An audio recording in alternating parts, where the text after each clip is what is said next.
Hello everyone, welcome to Inklings English classes. Today we are going to discuss The Sea of Poppies by Amitav Ghosh. So at first we are going to take a look at the important characters of the novel. Then we are going to discuss the detailed summary of the novel, and finally we will discuss the themes of the novel. So if you haven't yet subscribed our channel, do subscribe the channel and hit the bell icon so you never miss any update or notification. Sea of Poppies is a novel by Indian novelist Amitav Ghosh, which was shortlisted for the Man Booker Prize in 2008. It is the first volume of Ibis trilogy, where the second and third volumes are River of Smoke and Flood of Fire. So let's have a look at the major characters of the novel. Our first character is Diti, who is the protagonist of the novel. Our next character is Hukum Singh, who is Diti's husband. Our next character is Chandan Singh. He is Diti's brother-in-law and actual father of Diti's daughter Kabutri. Our next character is Kabutri. Kabutri is Diti's daughter. And our next character is Kalua, who is a low-caste ox cart driver. Next character is Zachary Reed. He is the second mate of the ship Ibis. He is the son of white American and his black slave. He is victim of racism. Our next character is Benjamin Burnham. He is the owner of the ship Ibis. Our next character is Neil Ratan Haldar. He is the ruler of Rakshli dynasty. Our next character is Paulette Lambert. She is a French orphan. Our next character is Jodu. His real name is Azad Naskar. He is son of Paulette's nurse and friend of Paulette. He is somewhat like brother to Paulette because after Paulette's parents' death, Jodu's mother nursed both of them. Our next character is Bhairo Singh. He is Diti's husband's uncle. Our next character is Serang Ali, who is the leader of the Laskar crew. Our next character is Ahafat, who is prisoner from China. And our last character is Nobu Krishna. He is the agent responsible for the transport of indentured coolies. The novel Sea of Poppies is divided into three parts: land, river and sea. First part land में ship और ship से related characters को introduce करवाया गया है. Second part river ibis ship के owner और उसके फ्रेंड्स की कलकत्ता में एक्टिविटीज़ के ऊपर केंद्रित है. थर्ड पार्ट सी में शिप कलकत्ता से डिपार्ट करता है और आगे बढ़ता है. यह पार्ट आइबिस में सफ़र कर रहे यात्रियों पर आधारित है. सी ऑफ पॉपीज़ एक हिस्टोरिकल नावल है जिसकी सेटिंग 1830 में ओपियम वॉर से पहले की है. उस समय भारत दुनिया का सबसे बड़ा ओपियम प्रोड्यूसर और सप्लायर था.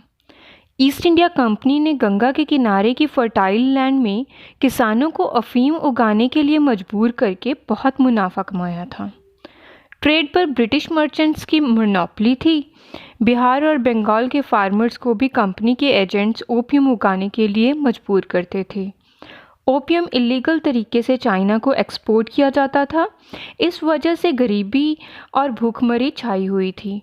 चाइना के रूलर्स इस ट्रेड को हर हाल में बंद करना चाहते थे क्योंकि चाइना के लाखों लोग ओपियम एडिक्ट हो चुके थे. चाइना ने फ्री ट्रेड पर पूरी तरह से प्रतिबंध लगा दिया, जिसकी वजह से 1839 से 42 के बीच ब्रिटिश ईस्ट इंडिया कंपनी और चाइना में ओपियम वॉर शुरू हो गई, जिसका मेजर पर्पस फ्री ट्रेड था ताकि ब्रिटिश मर्चेंट्स चाइनीज़ मार्केट में एंटर हो सकें. इस समय तक ब्रिटेन में स्लेवरी सिस्टम अबॉलिश कर दिया गया था.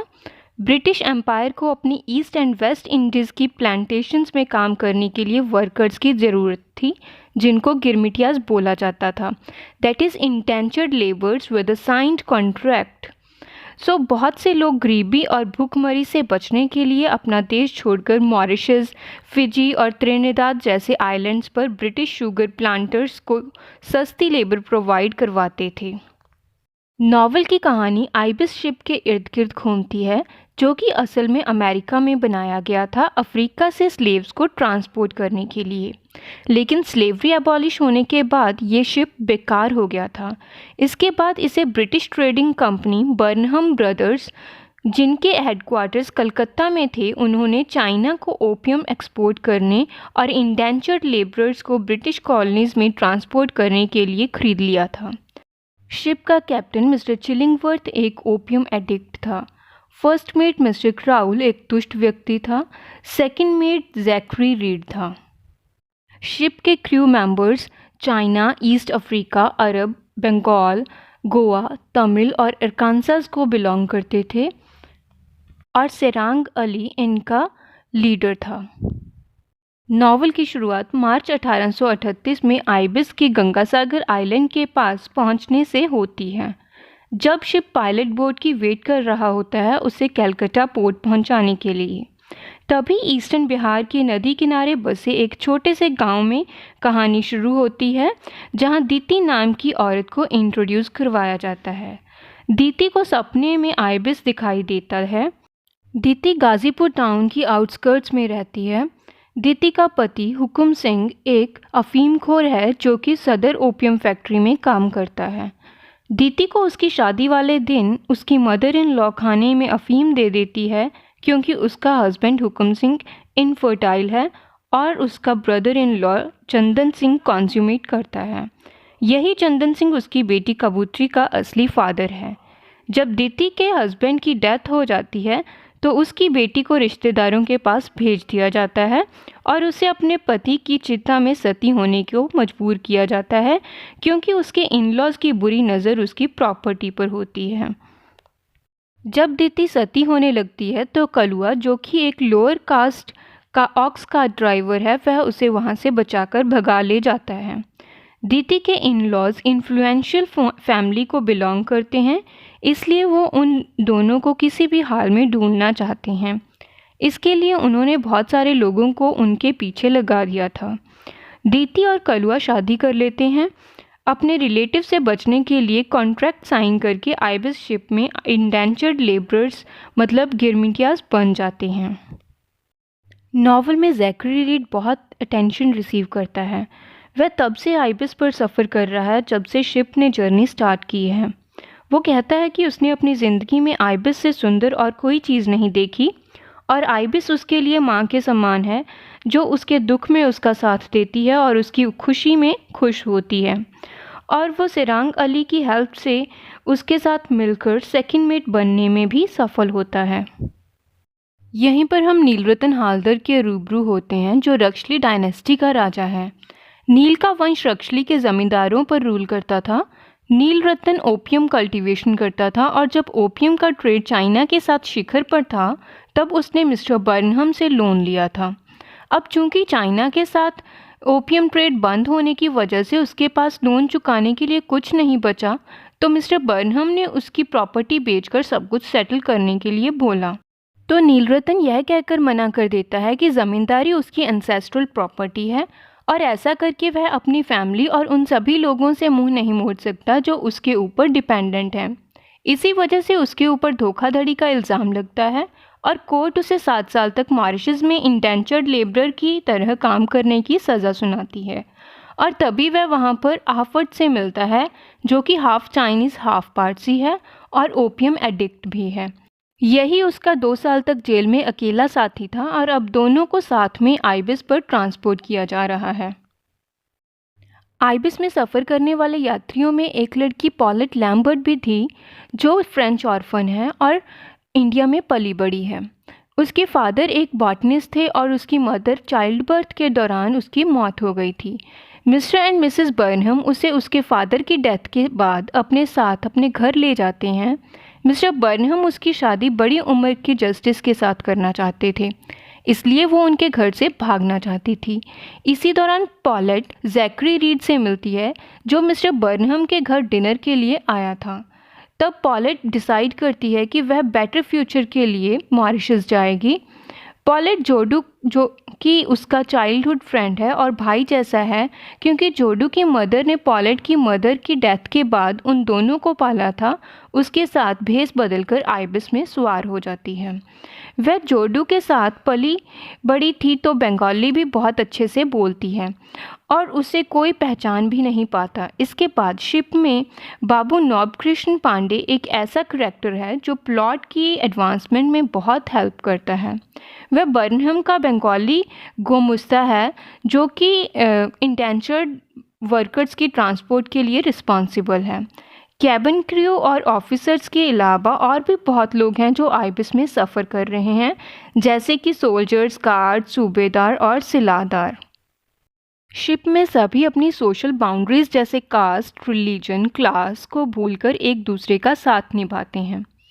पॉलेट कहती है कि सब में जहाज भाई और जहाज बहन का रिश्ता सा बन गया था। जैसे जैसे शिप समुद्र में आगे बढ़ता है वो सभी सोशल कोड्स ख़त्म हो जाते हैं जो इनको एक दूसरे से अलग करते थे। नए रिश्ते बनने लगते हैं, यहाँ तक कि शिप में एक शादी भी होती है, एक कनेक्ट और हीरो की, जिसकी वजह से शिप में खुशी और उमंग भरा माहौल हो जाता है। सब कुछ बड़ी तेज़ी से होता है। साजिशें होने लगती हैं जिनकी वजह से माइग्रेंट्स क्रू मेंबर्स के अगेंस्ट हो जाते हैं और क्रू मेंबर्स में भी आपसी झगड़े होने लगते हैं। कोइंसिडेंटली दीति के हस्बैंड हुकम सिंह के चाचा भैरव सिंह भी आइबिस पर ही एज अ सूबेदार ट्रैवल कर रहे होते हैं।